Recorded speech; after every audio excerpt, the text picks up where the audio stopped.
La Gazette du Togo. L'autre regard de l'actualité togolaise. L'image est belle de l'instant presque magique dans cette somptueuse salle de l'hôtel Radisson Blu de février, la même qui en 91 abrita les travaux de ce qui était censé ouvrir une nouvelle ère de liberté vers l'instauration d'un véritable état de droit et l'édification de la nation togolaise, la conférence nationale souveraine. À l'instar de ces assises grandeur nature, les Togolais se rencontrent une fois encore, comme pour conjurer le sort de l'immobilisme et du perpétuel recommencement, après moult dialogues et rencontres, toutes soldées par les échecs. Reste que cette assise de toutes les composantes du pays, mouvements, partis politiques, société civile et intellectuelle, à l'initiative du HCRUN, le Haut Commissariat à la réconciliation et au renforcement de l'unité nationale, pour proclamer leur adhésion au processus de réforme institutionnelle et politique, révèlent encore des blessures profondes et consacrent le boycott de certaines formations politiques, notamment l'Alliance nationale pour le changement, ANC, le principal parti de l'opposition. Où va donc le Togo? Le pays doit-il, pour se nettoyer, se rouler indéfinitivement dans la fange? Bonjour, bienvenue dans ce nouveau numéro de Sans langue de bois, une émission qui aborde sans tabou les sujets qui font l'actualité socio-politique et économique de notre pays. Nous abordons avec nos invités la question des réformes politiques et institutionnelles au Togo, avec cet atelier du HCRUN, au commissariat à la réconciliation et au renforcement de l'unité nationale. Avec nous sur ce plateau, le professeur Olou, il est le secrétaire national du PSR, le Parti socialiste pour le renouveau. Notre second invité a pour nom, professeur Bekourma Iwala, il est le secrétaire général de l'ADI, l'Alliance des démocrates pour le développement intégral. Bonjour à vous, chers invités, et bienvenue. Bonjour. Alors, avant de parler un peu de cet atelier pour donner une nouvelle dynamique au processus de réforme institutionnelle et politique au Togo, ma première question, c'est de savoir quel regard déjà portez-vous sur le HCRUN, professeur Olou. Je voudrais d'abord vous remercier pour cette opportunité que vous nous donnez. Et le HCRUN dans son ensemble comme un mécanisme ou structure pour accompagner la réconciliation et les réformes au Togo, dans son ensemble, nous disons que dans le principe c'est une bonne chose. Mais je suppose que la question ne se rapporte pas à l'atelier qui vient de s'achever. Ouais. Mais sur cet atelier, nous avons un autre avis. Alors on reviendra là-dessus tout à l'heure, peut-être à vous aussi, vous qui d'ailleurs avez participé aux ateliers du HCRUN. D'abord, un petit mot sur le HCRUN. Non, le HCRUN, c'est un mécanisme qui sort des travaux de la CVJR pour accompagner le Togo dans la mise en œuvre de l'ensemble des recommandations qui ont été faites lors de ces travaux de la CVJR. Donc, nous pensons que la structure en elle-même est une bonne initiative pour accompagner le Togo dans tout ce qui est réforme transitionnelle. Alors, professeur Olou, à la lumière de ce qu'on a pu voir en ce qui concerne aujourd'hui l'organisation de cet atelier, les commissions qui ont été formées, les panels de discussion et communication auxquels on a assisté, on a comme l'impression que nous sommes aujourd'hui en face d'une sorte de ce qu'on pourrait appeler une conférence nationale bis à l'image de ce qui a été fait en 91 au Togo. Dans une certaine mesure, on pourrait le dire, mais je crois fondamentalement au sens qu'il y a une différence. Parce que dans la logique de la conférence nationale, et les décisions qui pouvaient sortir de cette conférence devraient être appliquées. Et d'une certaine manière contraignante au président d'alors, le président Nassibé. Effectivement. Et par contre, s'agissant de ce qui sortira du HCRUN, et nous ne sommes pas persuadés qu'il en sera de même. Et parce que si nous prenons l'atelier qui a eu lieu et les discussions qui ont été menées sur ces questions, il y a déjà eu beaucoup trop de discussions dans notre pays. Et notre problème, ce n'est pas l'absence de réflexion, le problème c'est l'absence de volonté politique. Et je crois que si nous n'identifions pas le mal, ou lorsque nous essayons plutôt d'accompagner, tout en sachant que le mal ou la démarche se trouve ailleurs, nous nous rendons peut-être complices d'une certaine du statu quo. Alors, professeur Rolou, est-ce qu'à ce niveau, c'est pas peut-être ce que j'appellerais une mauvaise volonté de votre part, ou peut-être en faux fuyant, vu que vous aviez boycotté cet atelier, ça aurait été important de participer pour justement verser à ce niveau tout ce que vous dites aujourd'hui? Non, ça ne sert à rien. Regardez, depuis la conférence nationale, on nous a dit qu'il y a déjà eu au moins 23 dialogues qui ont abouti à des conclusions. Et supposez par exemple qu'il n'y ait pas eu de HCOUN. Mais rappelez-vous qu'on aurait dû même faire les réformes avant les élections. Et ces réformes ont été initiées. Et rappelez-vous qu'avant que les réformes ne soient toujours relancées, il a fallu que l'opposition agisse, se mette dans la rue, fasse pression. On aurait dû faire les réformes avant les élections de 2013. Nous avons beaucoup insisté, ces réformes n'ont pas eu lieu, on nous a dit on les fera après. Est-ce que ce n'était pas le lieu d'aller justement réclamer ces réformes, tout ce dont vous parlez aujourd'hui? Ce n'est pas une question de réclamer les réformes. Elles sont là, les travaux sont là. Et il y a eu déjà, même la CVGE dont vous parlez, qui a fait de nombreuses recommandations. Mais lorsque nous donnons l'impression d'ignorer ce qui se passe, c'est pour moi gênant. Alors, je vais peut-être vous donner la parole tout de suite au professeur Ouala, parce que vous, de votre côté, en tant que représentant de l'ADI, vous avez participé à ces travaux. Je pense, qu'est-ce qui vous a motivé, contrairement à ceux qui ont boudé cet atelier, notamment le principal parti de l'opposition, l'ANC, avec le chef de file également, Jean-Pierre Fall? Est-ce que ça n'aurait pas été important pour eux, comme vous l'avez fait, d'aller à cet atelier pour justement porter ou amener dans les débats les idées qui sont les leurs? Oui, mais il ne m'appartient pas de justifier les choix de notre parti. Ce que je peux expliquer, c'est notre choix au sein de l'ADI. L'atelier du HCRON a été présenté comme un cadre d'échange, un cadre de réflexion entre les acteurs majeurs de la vie politique de notre pays sur la question des réformes.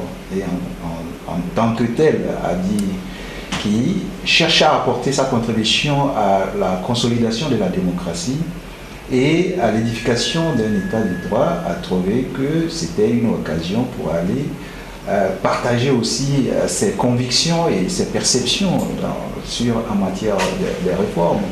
C'est vrai qu'il y a eu, de par le passé, beaucoup d'initiatives qui n'ont pas porté des fruits ou dont les conclusions n'ont pas été mises en œuvre. Nous reviendrons certainement sur le contenu des échanges. Je voudrais rappeler que pour nous, Ali, il est très important que chaque fois qu'il y a une nécessité que des acteurs, des fils de ce pays-là se retrouvent pour échanger, pour se parler, pour analyser ensemble les causes des différents blocages, nous y serons. Pour nous, il est très important aussi que les acteurs politiques togolais ne discutent pas, mais commencent par se parler et s'écouter. C'est ce qui a motivé notre participation à cet atelier. Alors, professeur Poulou, que les acteurs politiques se retrouvent aujourd'hui, serait-ce que pour parler, éviter un peu ce climat qui consiste à se voir en champ de faïence, ça pourra peut-être faire bouger les choses? Oui, il y a un temps pour parler et un temps pour agir. Et pour pouvoir s'écouter, discuter, il faut être de bonne foi. Vous savez, c'est quelque chose de fondamental. Nous faisons semblant d'ignorer dans ce pays que tant que le chef de l'État ne le voudrait pas, les choses ne vont pas avancer. Et il suffit de s'en tenir aux propositions émanant même de son parti politique, de cette majorité, qui a fait introduire un projet. Et ce projet, adopté même à l'unanimité par la commission des lois, au sein de laquelle son parti est majoritaire. Figurez-vous qu'une fois sortis de là, ils arrivent en plénière, tous les députés de cette majorité rejettent ce projet. Est-ce que cela ne signifie pas que le centre de décision est ailleurs? Et si vous ne pourrez pas attirer l'attention de cette personne, notre absence est un message politique. Pour qu'ils comprennent, que les gens comprennent que le mal est ailleurs. Et dire que il est responsable. Professeur, voilà, je comprends que vous ne vouliez pas vous exprimer, en tout cas pour ce qui concerne l'absence aujourd'hui de vos partenaires de l'opposition, mais est-ce que leur absence ne vide pas quelque part du sens qu'on pourra donner à cet atelier? Est-ce que cela ne pourra pas porter un coup aux conclusions qui sera issues donc, du document de synthèse de cet atelier? Non, je ne le vois pas dans ce sens. Le souhait aurait été que tout le monde, que tous les acteurs soient présents, ce qui donnerait une valeur suffisante aux conclusions de cet atelier. L'absence de notre partenaire l'ANC à ses assises, de notre partenaire le PSR et d'autres acteurs politiques à cet atelier, c'est vrai, influence d'une manière ou d'une autre la portée des conclusions de cet atelier. Mais il faut que nous insistons sur le fait que nous n'allons pas continuer par faire semblant de vouloir avancer et en même temps marquer le pas et faire du surplace. Alors, est-ce à dire à ce niveau que vos partenaires dans l'opposition font semblant aujourd'hui d'avancer et qu'en réalité ils retardent le processus électoral? C'est ce que vous semblez dire? Non, c'est pas ce que je dis. Je dis que le HCROUN a une mission claire. C'est de rapprocher les positions. C'est vrai qu'il y a eu des dialogues de par le passé, mais aujourd'hui, la mission du HCROUN, c'est de voir comment est-ce que nous pouvons rapprocher les positions des différents acteurs. Et c'est à ce titre que nous avons participé à cet atelier. Et ce qui a été dit dans cet atelier, c'est les conditions même pour l'effectivité des réformes. Et ces conditions, on l'a martelé de bout en bout, c'est la bonne foi. Et je pense que le professeur Oulou vient de le relever, c'est le manque de bonne foi au niveau des dirigeants comme aussi de certains acteurs de l'opposition. Il y a le manque de confiance, la peur de l'autre, la méfiance. Ce sont des éléments qui ne favorisent pas le consensus sur certaines questions clés. Par rapport au projet de loi introduit par le gouvernement lui-même, nous en avons discuté largement et nous avons démontré qu'il était inconcevable que le gouvernement qui se fait plus ou moins harakiri par sa propre majorité puisse rester en place. Et ça nous a permis d'avoir un peu l'état d'esprit réel du gouvernement en envoyant ce projet de loi, parce que je me rappelle encore très bien que le Premier ministre Ahmed Zounou a dit que le gouvernement, en envoyant ce projet de loi à l'Assemblée, savait très bien que sa majorité ne le voterait pas. Si on n'était pas à cet atelier, est-ce qu'on saurait cet état d'esprit qui était même antérieur à l'envoi du projet de loi à l'Assemblée? Professeur Azou, c'est une raison de plus pour vous, à votre niveau, et peut-être aussi des autres de l'opposition qui ont boycotté à cet atelier, d'y être. Ils auraient peut-être pu comprendre cette logique que vient d'expliquer le professeur Ouala et plein d'autres choses.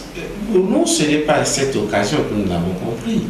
Si vous ne connaissez pas votre adversaire, vous ne pourrez pas le combattre. La duplicité fait partie donc, de ce système. Donc pour nous dire qu'ils ont envoyé et que le gouvernement savait que sa majorité n'allait pas l'adopter et envoyer encore un tel document, ce n'est que la preuve de ce que je dis, la mauvaise foi. Et comment voulez-vous traiter avec de telles personnes?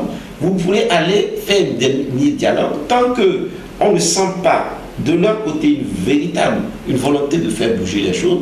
On dit que dans une certaine mesure, c'est du temps perdu. Alors, professeur, voilà, avant d'aborder aujourd'hui les conclusions de ce rapport, on a comme l'impression aujourd'hui que la politique est en train d'être retirée du nom des politiciens.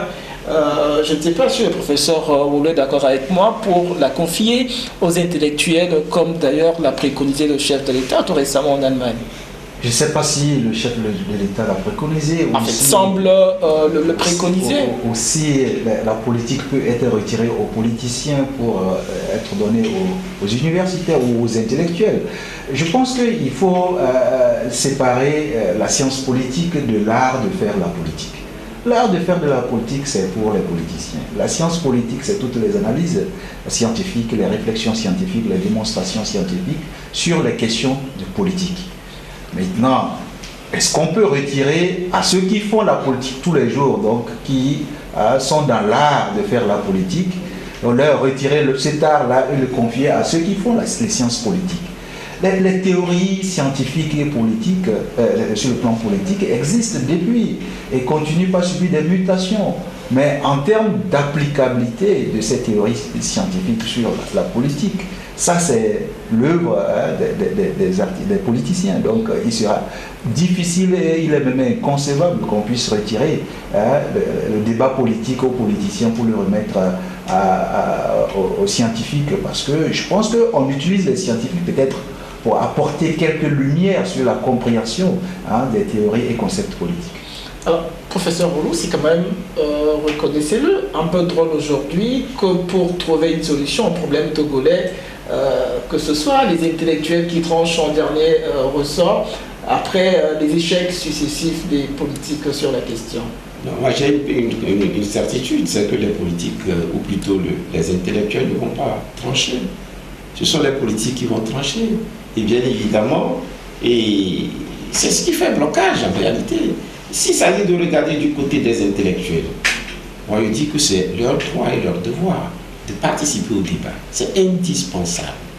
Et moi je ne situe pas les réformes constitutionnelles et institutionnelles de notre pays, je ne le situe pas sur un terrain strictement politique.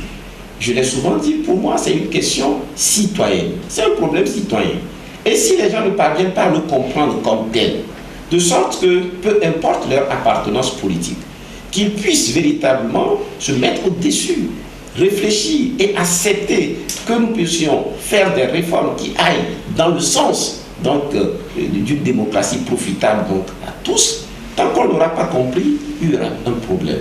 Et c'est pour ça que je dis que sur cette réflexion, ce n'est pas simplement une question politique des hommes politiques, c'est une question citoyenne et les intellectuels doivent apporter leur contribution. Mais ce que je voudrais aussi ajouter, c'est qu'il ne faudrait pas un instant que les intellectuels se laissent instrumentaliser plutôt par le pouvoir politique.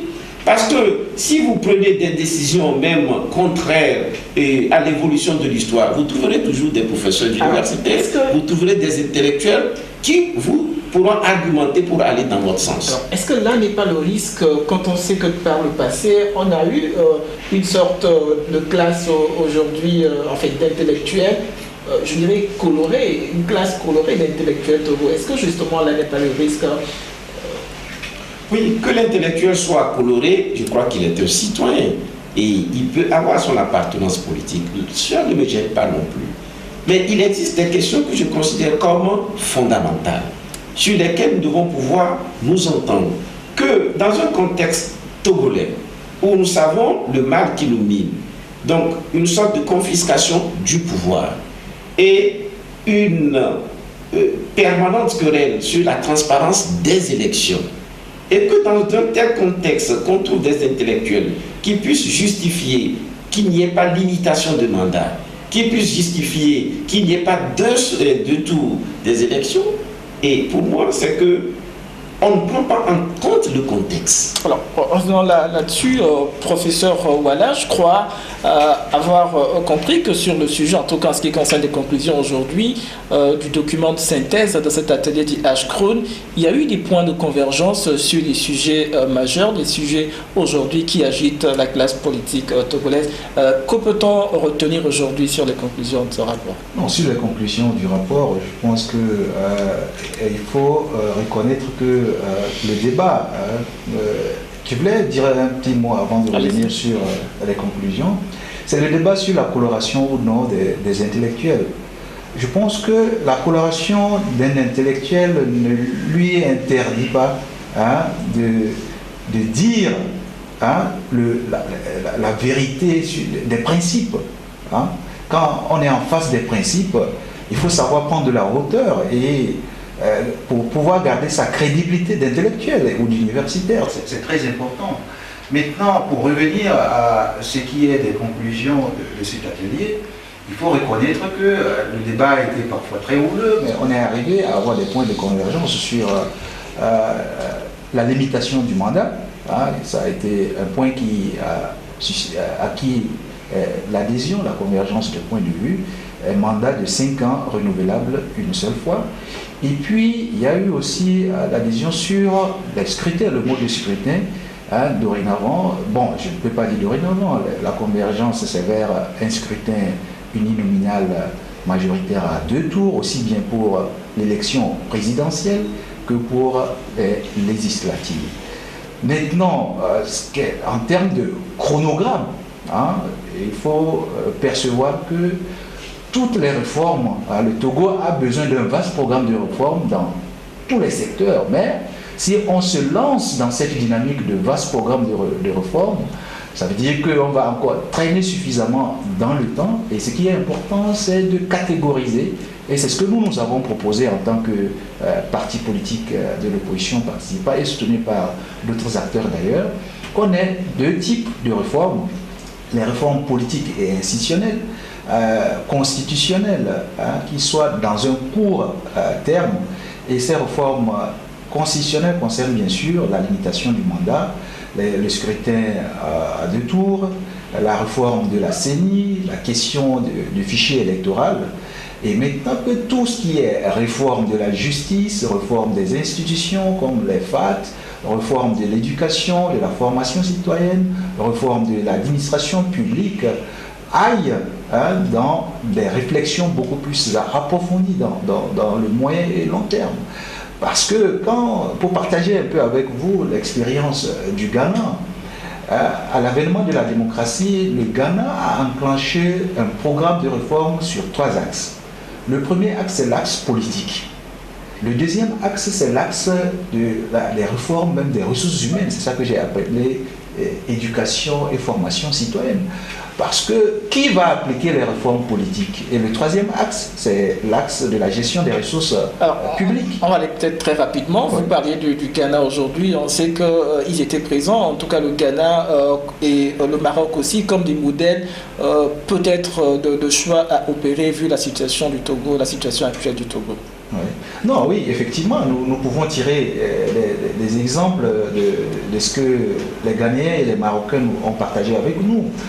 Je pense qu'avec l'exemple des 2 pays, on relevait que pour l'effectivité des réformes, il faut un engagement fort et il faut que les premières autorités insufflent une dynamique. Au Maroc, c'est le roi qui l'a fait.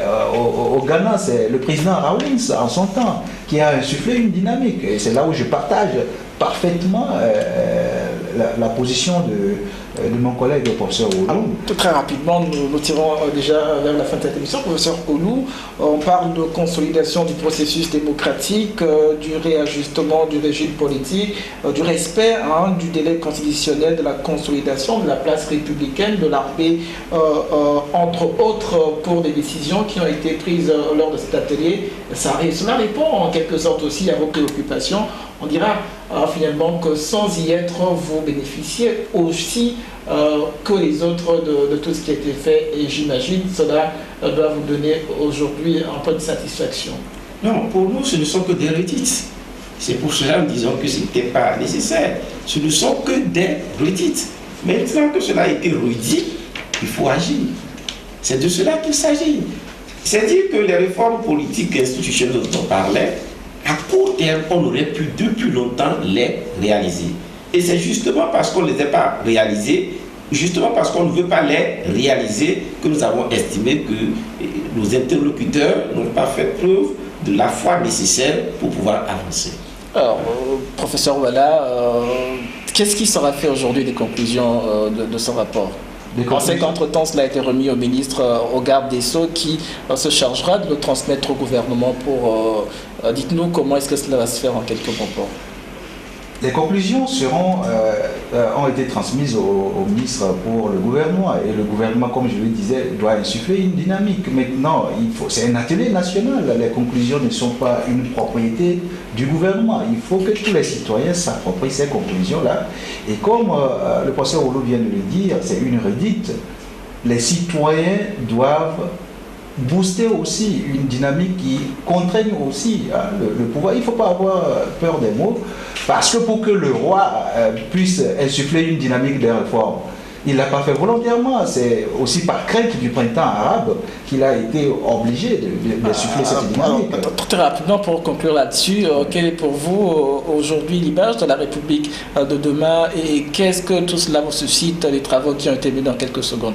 Non, la République de demain, c'est juste une réaffirmation des valeurs que nous nous sommes données depuis les années, l'accession à la souveraineté internationale. Et maintenant que ces valeurs-là, tous les citoyens togolais se les approprient et fassent en sorte que nous vivions dans la fraternité et que la peur de l'autre, qui semble animer les acteurs, disparaisse et que nous puissions véritablement apaiser le climat politique en allant rapidement à ces réformes. Merci à vous, professeur Pierre Kouma Ouala. Je rappelle que vous êtes secrétaire de l'ADI, l'Alliance des démocrates pour le développement intégral. Très rapidement, professeur Woulou, en quelques secondes, l'espoir peut renaître, je dirais l'espoir renaît en quelque sorte, on pourra dire, de cet atelier, tout reste perdu.